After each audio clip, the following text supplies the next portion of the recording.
आप देख रहे हो भील प्रदेश न्यूज। अभी तक चैनल को सब्सक्राइब नहीं किया हो तो जल्द से चैनल को सब्सक्राइब करें। जय जोहार। भील प्रदेश से बड़ी खबर। दोस्तों, राजस्थान में टीएसपी, इसे हिंदी में कहते हैं जनजाति विकास योजना। इस विकास योजना यानी कि आदिवासी बाहुल्य क्षेत्र के लिए विकास के लिए 1500 करोड़ रुपए वित्तीय सत्र गुजारे करने के लिए यहां पर राजस्थान सरकार ने पारित किया था। लेकिन यहां पर टीडी मंत्री द्वारा और यहां पर सीएम भजनलाल सरकार द्वारा यहां पर 1 रुपया भी खर्च नहीं किया गया है, जो कि आदिवासी बाहुल्य क्षेत्रों में खर्चा करना चाहिए था। उसी को ले यहां पर सांसद राजकुमार रोज, जो बांसवाड़ा डूंगरपुर के संसदीय बीपी पार्टी से आते हैं, उन्होंने एक्स पर पोस्ट करते हुए भी कहा है और उन्होंने ज्ञापन भी सौंपा है, एक पर पोस्ट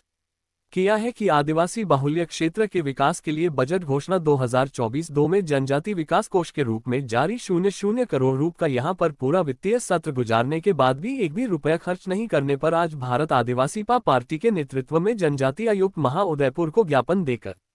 विरोध प्रदर्शन किया है। टीडी मंत्री बाबूलाल खराड़ी की उदासीनता की वजह से यह आदिवासी बाहुल्य क्षेत्र की हालात बदतर से बदतर होती जा रही है। यहां पर इस फोटो के माध्यम से देख सकते हो, यह सांसद राजकुमार रोत, यावत विधायक थावरचंद और साथ ही यहां पर सलह प्रत्याशी जितेश कटारा भी। अनुसूचित क्षेत्र की जनता को जोहार, और साथ ही वर्तमान में जो डबल इंजन की सरकार का जो दावा करते हैं उन सरकार को मेरा संदेश है। और साथ ही आज भारत आदिवासी पार्टी की तरफ से उदयपुर हमारे जनजाति आयुक्त साहब के यहाँ पर ज्ञापन कार्यक्रम रहा हमारा। ये एक गंभीर विषय है कि अनुसूचित जनजाति के उद्धार के लिए, इस क्षेत्र के विकास के लिए, भौतिक सुविधाओं को सुधारने के लिए पिछले बजट में 1500 करोड़ का जो बजट घोषणा हुई थी और ये पूरा साल बीतने आ गया। इसी 19 तारीख को नया बजट आ रहा है, लेकिन दुर्भाग्य की बात यह है टीडी मंत्री जी का जो सोच, उनके कार्यशैली की वजह से उस बजट का 1 रुपया खर्च नहीं हुआ है।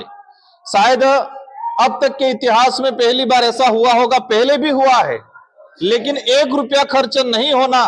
1500 करोड़ ऐसे एज इट इज हो सकता है वो भ्रष्टाचार के भेंट चढ़ाने के है दिमाग में, या फिर ट्राइबलों के इस क्षेत्र के विकास के लेकर उनकी क्या सोच है वो तो वही जाने। लेकिन बड़े दुर्भाग्य के साथ कहना पड़ रहा है कि 1500 करोड़ रुपया का 1 रुपया आज तक खर्च नहीं हुआ। हम आदिवासी बाहुल्य क्षेत्र के अंदर देखा जाए, स्वच्छ परियोजना के तहत माँ बाड़ियां चल रही है और माँ बाड़ियों में जो शिक्षक लगा है वो उसका पेमेंट नहीं मिल रहा है। जो बच्चे पढ़ रहे हैं पूरे अनुसूचित क्षेत्र के अंदर 90,000 के आसपास माँ बाड़ियों के अंदर बच्चे पढ़ रहे हैं। छात्रावासों के अंदर 40-45 हजार, मतलब 1.5 लाख बच्चे आदिवासियों के, और इस सरकार में उनको भौतिक सुविधा नहीं मिल रही है, ना खाने की सुविधा मिल रही है, ना रहने की सुविधा मिल रही है, और उसमें काम करने वाले जो कार्मिक है, जो शिक्षा कर्मी है, उनको भुगतान नहीं हो रहा है। ये वर्तमान डबल इंजन की सरकार में पता नहीं दोनों इंजन दोनों तरफ खींच रहे हैं, उस वजह से इस आदिवासी बाहुल्य क्षेत्र को 25 साल पीछे ले जाने का काम किया है इस 1 साल के अंदर। तो हमारी सरकार से मांग है कि इतनी जो आपकी डबल इंजन की सरकार विकास की बात करते हो, अमृत काल की मोदी जी बात करते हैं, तो उनकी सरकार, उनके ही भजनलाल जी और हमारे बाबूलाल जी दोनों ने मिलके इस क्षेत्र का ही नहीं पूरे राजस्थान का बंडा डाल कर दिया है। और जो 1500 करोड़ अगर ये 4-5 दिन में रिलीज नहीं करते हैं इन बजट से, इस क्षेत्र के एजुकेशन पे, स्वास्थ्य पे, सुविधाओं पे, हमने एक ही बात ज्ञापन में रखी है कि जो 1500 करोड़ है उस 1500 करोड़ से आदिवासी बाहुल्य क्षेत्र की शिक्षण व्यवस्था को सुधार कराया जाए, चिकित्सा सुविधाओं का सुधार कराया जाए, और जो बच्चे स्कूल हॉस्टलों में पढ़ रहे हैं उन बच्चों को शैक्षणिक सामग्री हो, भौतिक सुविधा उनको उपलब्ध कराई जाए। अगर वो नहीं करते हैं तो इसी बात को लेकर भारत आदिवासी पार्टी आने वाले 10-15 दिनों के अंदर ही इस 1500 करोड़ की लड़ाई, क्योंकि वो राइट से संविधान के अंदर अनुच्छेद 275 के तहत केंद्रीय सहायता मद और जनजाति, और हमें खुशी उस बात की है कि जब मैं पिछली बार विधायक था और हमारे साथी विधायक राम प्रसाद जी, हम सब ने मिलकर महाराष्ट्र पैटर्न की तर्ज पे राजस्थान के अंदर ट्राइबल का अलग बजट एलोकेशन के लिए हम लोगों ने डिमांड की थी, और हमने दबाव बना के गहलोत जी पे दबाव बनाया था, और गहलोत जी ने इस योजना को शुरू किया था। जन सहभागिता योजना के तहत पूरे